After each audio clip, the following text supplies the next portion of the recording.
Here we have a brief history of weed.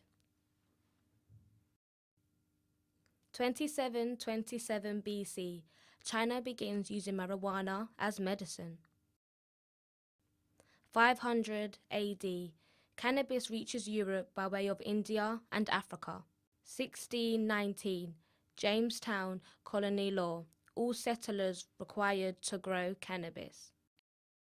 1891, Queen Victoria is prescribed marijuana to relieve menstrual cramps. 1937, federal law bans marijuana. 1965, 1 million Americans had tried marijuana. This rose to 24 million in 1972. And now, marijuana is America's #1 cash crop at $36 billion a year. Hello, and my name is Oninya Chigoli. I'm currently a second-year student studying sociology at Kingston University. I'll be talking to you today about why cannabis should be legalised. I'll be focusing on 3 different subject areas, the first being political. Here we have some footage from Mr. Noam Chomsky. There has never been a medical reason for criminalizing marijuana. I looked through the history of this if you're interested. I don't know if you want me to run through it, but it's an interesting history.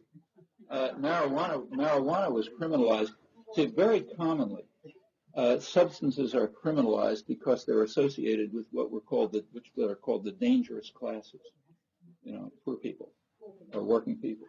So, for example, in England in the 19th century, there was a period when gin was criminalized and whiskey wasn't, because gin is what poor people drank. That's kind of like the sentencing for crack and powder. You know? How would legalising cannabis benefit you?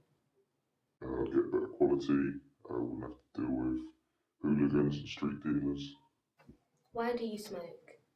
Just to stay calm and to relax myself before any stressful situations. Have you encountered any problems with cannabis? Yeah, it's often sprayed with chemicals like glass, flour, sand, just to weigh it down. Have you ever been caught with cannabis? Yeah, I was caught going into a club, got a street warning, got arrested on the side of the road. Do you feel like you are overpaying? Yeah, it's only a plant, and it's only because of its criminal status that you have to pay so much.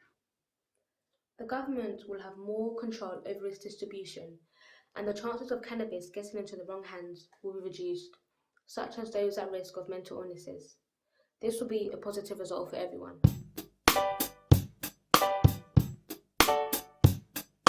The police force won't be tied down with drug crimes associated with cannabis and will be able to concentrate on other things, like organised crime. Dr. Julian Huppert, MP for the Liberal Democrats, says taking a tough line through the courts and imposing jail sentences on drug addicts for relatively small drug charges hasn't worked out. Jails are overcrowded. Moving away from the political factors to see how it relates to the medical industry, we see that legalising cannabis will be beneficial in this area too. You know, up until 1937, smoking marijuana was legal. It was still stupid. It was legal, but all of a sudden we decided we were going to outlaw it. Well, nobody's outlawed marijuana. More people smoke it now than ever before. But some states have legalized the use of marijuana for medical reasons. You know, how compassionate, you know, how not compassionate could that be? Shouldn't people be allowed to make that choices?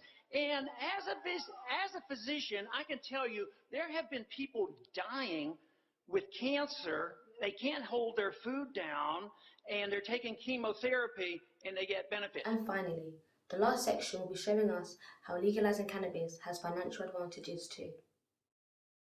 If it were to be sold over the counter, it would be safer and more reliable, as you would know where it is coming from and you could trust your supplier, as they will be subject to tests in order to be a licensed dispenser. With a dealer, you can never be too sure what you're getting is what you're paying for.